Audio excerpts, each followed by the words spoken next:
4 ঘন্টার মধ্যে এই 5টা ক্যান্ডেল বানাইতে গিয়ে আমার অবস্থা একদম শেষ। সেদিন সকাল 9টার দিকে মেবি আমি ঘুম থেকে উঠছি, উঠা 9:30টার মধ্যে আমি ক্যান্ডেল বানাতে বসে গেছি। তারপর আমি ক্যান্ডেল বানাইতেছি ক্যান্ডেল বানাতে 1:30 বাজে গেছে। 1:30 পর্যন্ত আমি ক্যান্ডেল বানানোর পর যখন আমি মোবাইলটা হাতে নিছি, তখন আমার গ্রুপ মেম্বাররা আমারে বলতেছে যে দোস্ত, কালকে যে প্রেজেন্টেশন সেটার স্লাইড তো আমরা কিচ্ছু বানাইতে পারতেছি না, কিচ্ছু বুঝি নাই। আমি পুরা মাথায় হাত যে আমি সকাল 9:30 থেকে 1:30 পর্যন্ত আমি ক্যান্ডেল বানাইলাম। আমি সকালে ব্রেকফাস্টটা খুব তাড়াতাড়ি করছি, 1:30টার সময় উঠছি যে এখন গোসল করবো, নামাজ পড়বো শুক্রবার। এই টাইমে ওরা বলতেছে ওরা নাকি প্রেজেন্টেশনের স্লাইড বানায়। পরে তাড়াতাড়ি আমি উঠলাম, গোসল করলাম, নামাজ পড়লাম, না খেয়ে এসে প্রেজেন্টেশনের স্লাইডটা বানাইলাম। তারপর আবার বিকাল 4টার সময় গিয়ে খাইলাম।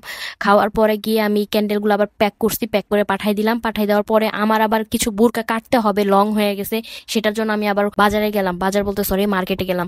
তারপর মার্কেট থেকে আবার ফেরত এসে বাকি স্লাইডের কাজগুলো শেষ করছি। প্রায় 100%-এর মধ্যে 80% কাজ ওই দিনে আমি শেষ করে ফেলছি প্রেজেন্টেশনের। হাফেজ, এই পর্যন্তই, আর কিছু নাই।